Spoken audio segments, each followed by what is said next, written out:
मेरे साथ कार्यक्रम में उपस्थित मेरे साथी मंत्री श्रीमान नित्यानंद राय जी, श्री अजय मिश्रा जी,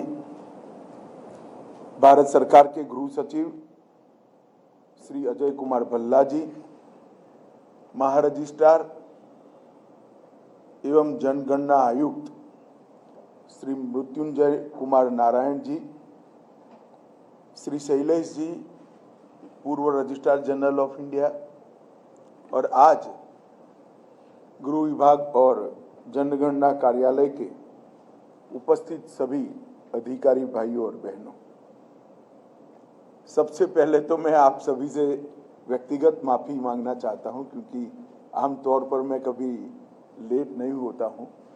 मेरी ऑफिस की भी कोई गलती नहीं थी, मेरे व्यक्तिगत मिसअंडरस्टैंडिंग के कारण मैं 1 घंटा लेट हो गया हूं, तो आप सभी से क्षमा प्रार्थी हूं। और ये मेरे व्यक्तिगत कंफ्यूजन के कारण ही आज थोड़ी देरी हुई है। मित्रों, आज नए जनगणना भवन का लोकार्पण हुआ है और एक प्रकार से रजिस्ट्रार जनरल ऑफ इंडिया की ऑफिस को आज अपना घर मिलने का काम पूरा हो गया है। और आज आप सभी लोग अपने घर में बैठे हैं। मैं यहाँ भूमि पूजन के लिए आया था, तब भल्ला जी ने मुझे प्लॉट दिखाया। मैंने कहा, भाई भल्ला जी, आप लोगों के सब लोग थोड़ा जल्दबाजी में प्लॉट सिलेक्ट करा गए हैं। इस प्लॉट में भवन का निर्माण कैसे होगा? 2 टुकड़ों में बटा हुआ प्लॉट था, मगर आज भवन देखकर लग रहा है कि भवन के सातत्य को, इसकी कंटिन्यूटी को जरा भी तोड़े बगैर दोनों टुकड़े का संपूर्ण उपयोग करने का काम स्थपति ने किया है। इसलिए इसके आर्किटेक्ट को भी मैं बहुत मन से बधाई देना चाहता हूं। आज इसके साथ साथ जन्म और मृत्यु पंजीकरण के लिए बनाए गए वेब पोर्टल का भी उद्घाटन हुआ है।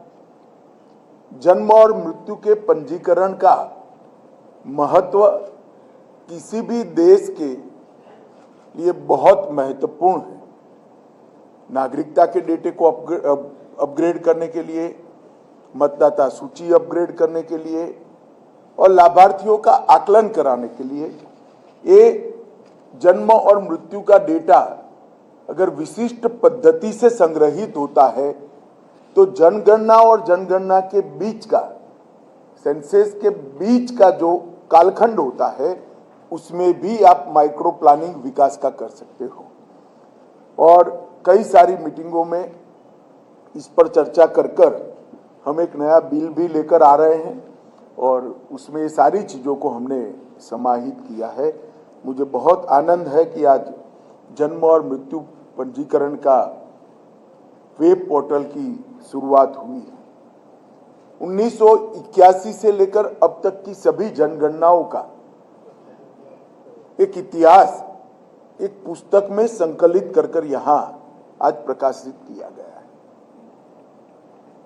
जनगणना होना एक बात है और जनगणना के होने के बाद इसके कितने प्रकार के विश्लेषण हुए, एनालिसिस हुए, और वो विश्लेषण का एडमिनिस्ट्रेटिव उपयोग क्या हुआ, प्लानिंग के अंदर क्या हुआ, योजनाओं को बनाने के लिए क्या हुआ, और जो उद्देश्य था इसकी पूर्ति कितने प्रतिशत में हम कर पाए हैं, इस पर किसी ने शोध कार्य करना है तो बहुत जरूरी है कि एक ही जगह पर जनगणना के पूरे डेटा को और उसकी प्रक्रिया को संकलित किया जाए।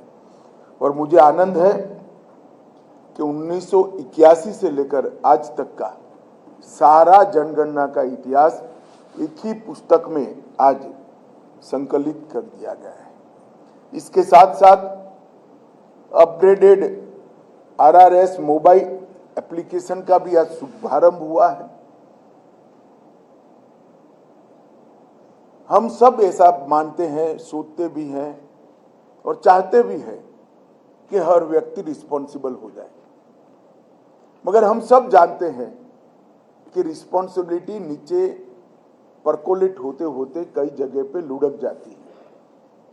जब तक रिस्पॉन्सिबिलिटी तय नहीं होती है तब तक व्यक्ति का रिस्पॉन्सिबिलिटी का निर्वहन करना बहुत दिक्कत होता है। और ये जो geo fencing upgraded RRS mobile application बना है, वो जनगणना करने वाले नीचे के नीचे कर्मचारी को रिस्पॉन्सिबल बनाएगा। वो अपने ब्लॉक के बाद जाते ही न केवल उसको, राज्य को और केंद्र को भी सूचना मिल जाएगी कि फर्जी जनगणना हो रही है, वो महाशय अपने ब्लॉक के अंदर नहीं है, सीमा के बाहर है।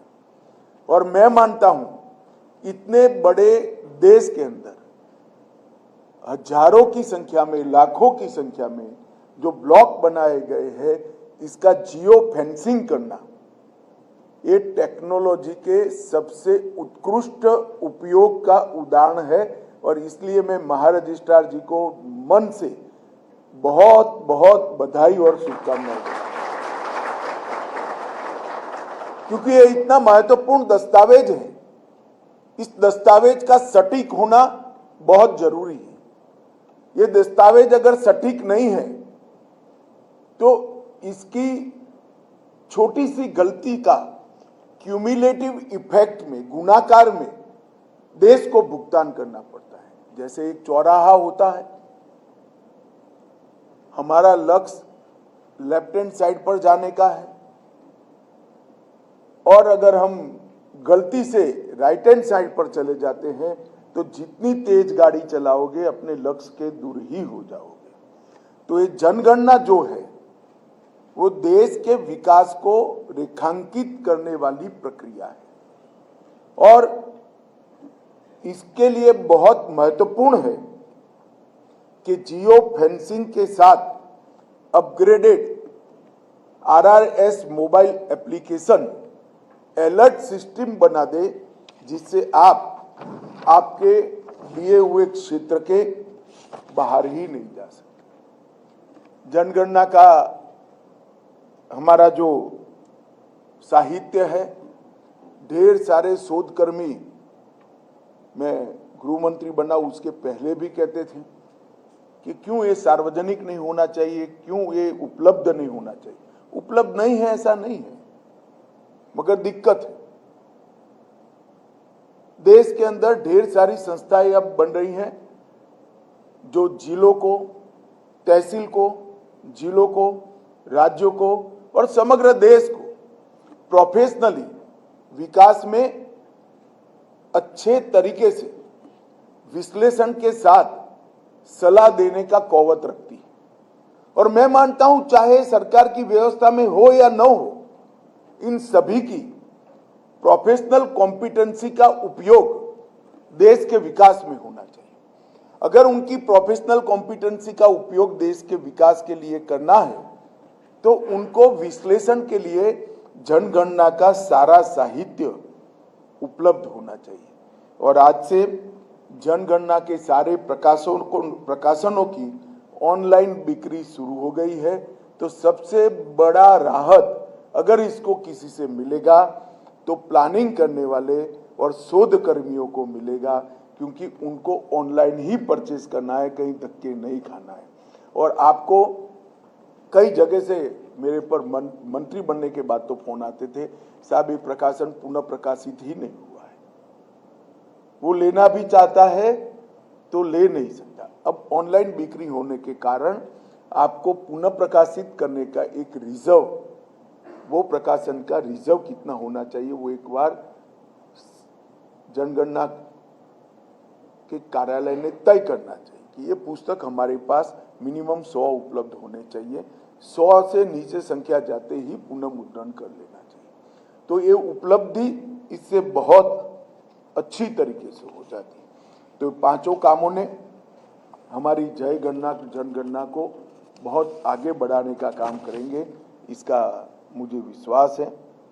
मित्रों, मैं आज यहाँ पर आया हूँ, तब मैं गृह मंत्री तो बाद में बना। मेरा लंबा अनुभव है, 28 साल से मैं विधायक सांसद रहा हूँ और कहीं न कहीं विकास की प्रक्रिया से जुड़ा हूं। हमारे देश के विकास का बारीक विश्लेषण अगर आप करेंगे, माइन्यूट एनालिसिस करेंगे, तो आपको मालूम पड़ेगा कि काफी सालों तक हमारा देश का विकास डिमांड बेस्ड होता रहा। जो ज्यादा ताकत से डिमांड करता था वो बजट का हिस्सा लेकर चला जाता था और हमारे देश का विकास टुकड़ों टुकड़ों में हुआ। इसके कारण हमारे बजट का खर्च अनेक गुना हो गया है। जैसे एक राज्य के अंदर कोई पावरफुल जनप्रतिनिधि है, जोर से चिल्लाने वाला जनप्रतिनिधि है, तो वो अपने जिले के वाटर सप्लाई के लिए, अपने कॉन्स्टिट्यूएंसी के वाटर सप्लाई के लिए जोर से चिल्लाएगा और इसका वाटर सप्लाई स्कीम ओके हो जाता था।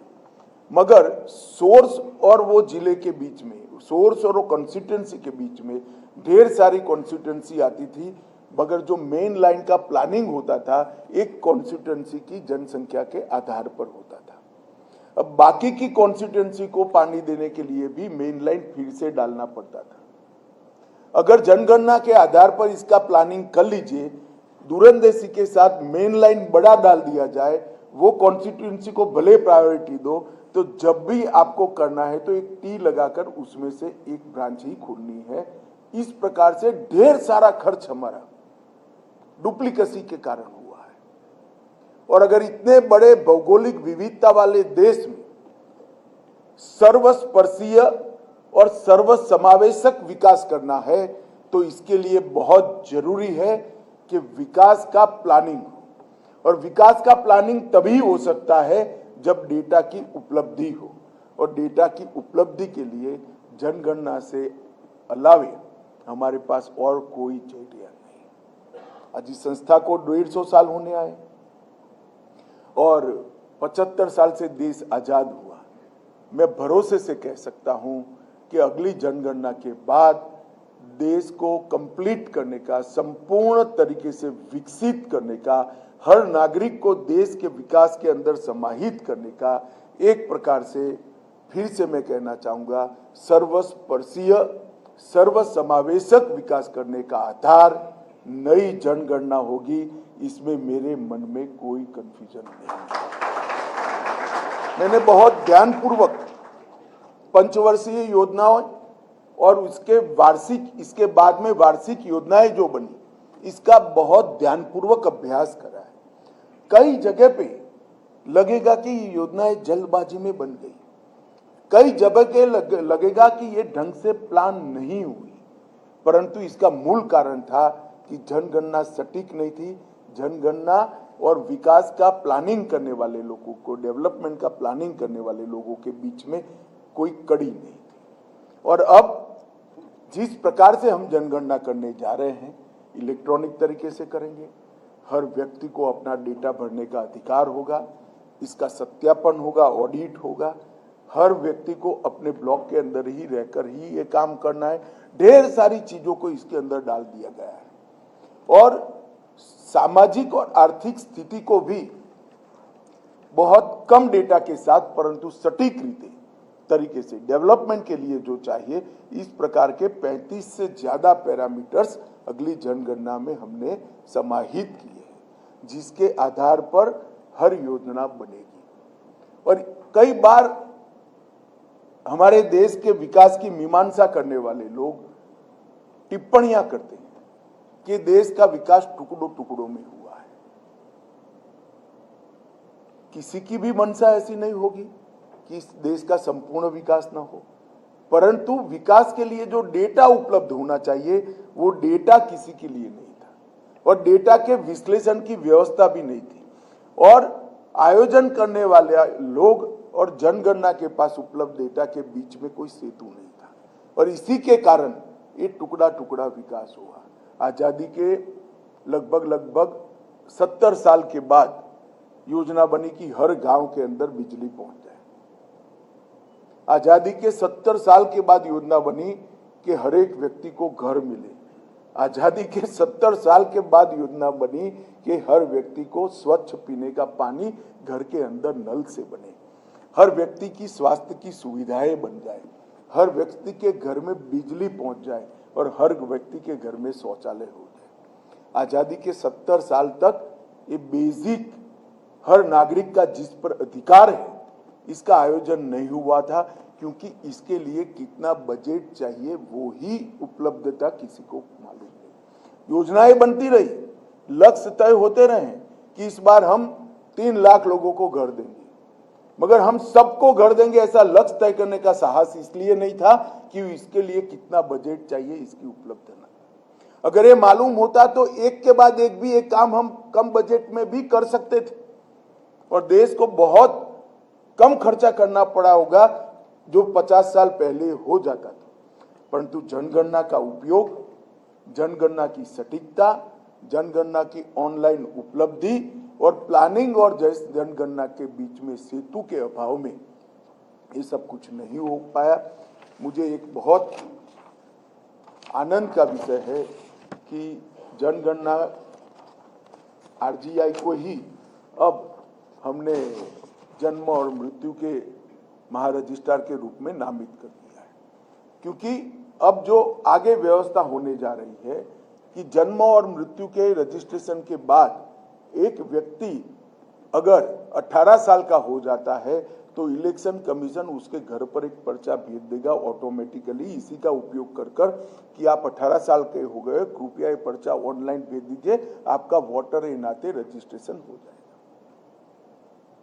अगर किसी का मृत्यु होता है तो जनगणना रजिस्ट्रार से ही इलेक्शन कमीशन में सूचना जाएगी और वो उनके परिवार को नोटिस भेजेंगे कि हमें मालूम पड़ा है कि आपके परिवार में एक व्यक्ति का मृत्यु हुआ है, अगर आपका कोई ऑब्जेक्शन हो तो हमें बता दीजिए, वरना 15 दिन में इनका नाम मतदाता सूची से कट जाएगा। इस प्रकार के कई सारे कामों को हमने नए बिल के अंदर समाहित कर एक बिल आने वाले पार्लियामेंट सेशन में हम लेकर आएंगे और पूरा डेटा और पूरी व्यवस्थाओं को, ढेर सारी व्यवस्थाओं को अपडेट करने की जरूरत ही नहीं पड़ेगी। एक ही सॉफ्टवेयर से वो अपने आप संचालित होगी। बहुत मेहनत कर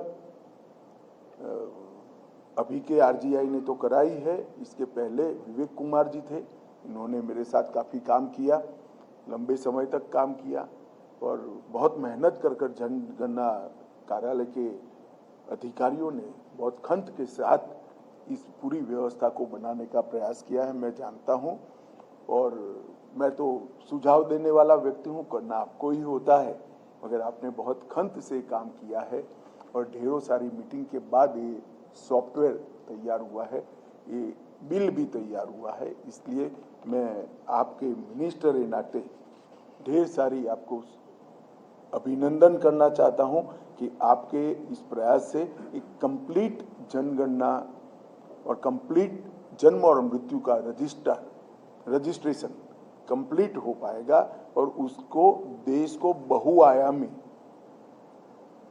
फायदे होंगे, मल्टी डायमेंशनल फायदे इससे होने वाले हैं। इसका मुझे बहुत बहुत बहुत संतोष भी है और इसीलिए मैंने आग्रह किया था कि भाई इस बिल्डिंग के उद्घाटन के लिए तो मैं जरूर आऊँगा। शायद इससे ये तो 50 करोड़ की बिल्डिंग है, बड़े बड़े उद्घाटन में जा नहीं पाते हैं, परंतु मैं इसका महत्व समझता हूँ।